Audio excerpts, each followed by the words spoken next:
Hello, in this video I'm going to be showing you how to set up text-to-speech for online assessments. Text-to-speech is an online support for our students in Special Ed 504, RTI, and our ELL learners who need the oral administration accommodation. It is an online support that is assigned to individual students, and only those students with the text-to-speech online support will have access to that while testing. So when we're making math, science, and social studies tests, if we have any graphs, images, tables that are images, or fractions, those are going to need an extra step in order to get those ready for our oral administration students. So to do that, we're going to come to our online tab. I highly recommend before you get started setting up the text-to-speech, or as you are finishing, that you come to preview online testing and you take a look and give a listen to what that test looks like and will sound like to the students that are getting text-to-speech. Have no fear, just because this icon is here, it was only because it's giving you that preview, but it's only going to be assigned to students who have it enabled for them. So make sure that you click through and listen to every single one of these questions and answer choices. Listen to them all and make your notes about the changes that you need to make. And then we're going to come back to our questions tab, and this is where we're going to be editing them. So I'm going to click the pencil. This is an image. I know it's an image because of the yellow box around it. So I'm going to double click it and move it out of the way because I need to type in here for the alternative text everything that I want it to read. So all the table titles, all of the subtitles, everything that I want it to read. In order to mimic more normal speaking with pauses, you're going to want to go ahead and put commas for short pauses or periods for longer pauses.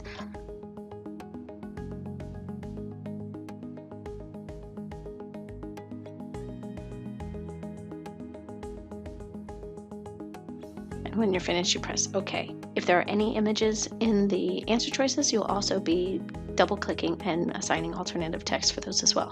When I'm finished, click Update so it saves my changes, and then I can go make other changes as well. So for example, fractions, often in fraction questions, you might have them written in number form, but when you listen to it in text-to-speech, it's going to say 1/4, and then if you're trying to mimic the STAR online supports, you're going to want to go ahead and snip an image of that fraction and put it into the question. And so the same thing as I double click on it, and if I want to mimic the way it's written, the way it's read on STAR, I'm going to put 1/4. The same thing for this one. Because it's a mixed number, I'll say and so that it reads my 1, and then it says and 1/2.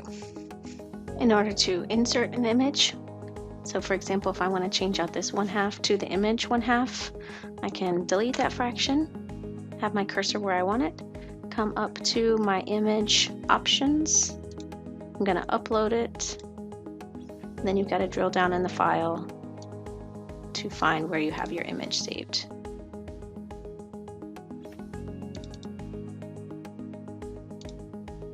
And open, and insert. It might insert really large. You can drag in the corner the square and resize it. And then don't forget to double click on it.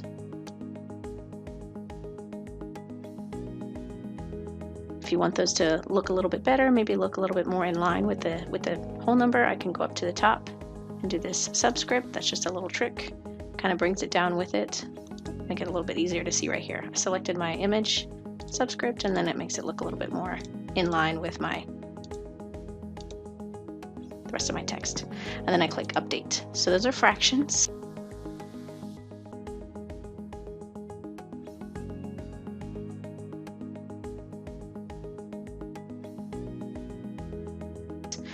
Definitely when you come to a table, if it's an image, you're going to have to do the same thing. You're going to have to double click, and you're going to have to type in everything that you want it to type in.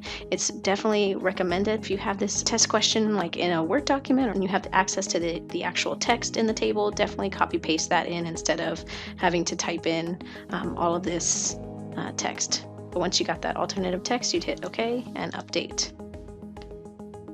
And then one final thing, any of your units that have your superscripts, so if you're doing like square feet or cubic centimeters, those are not going to read correctly, but your regular units will, and so therefore you're going to need to put in an image of this cubic centimeters.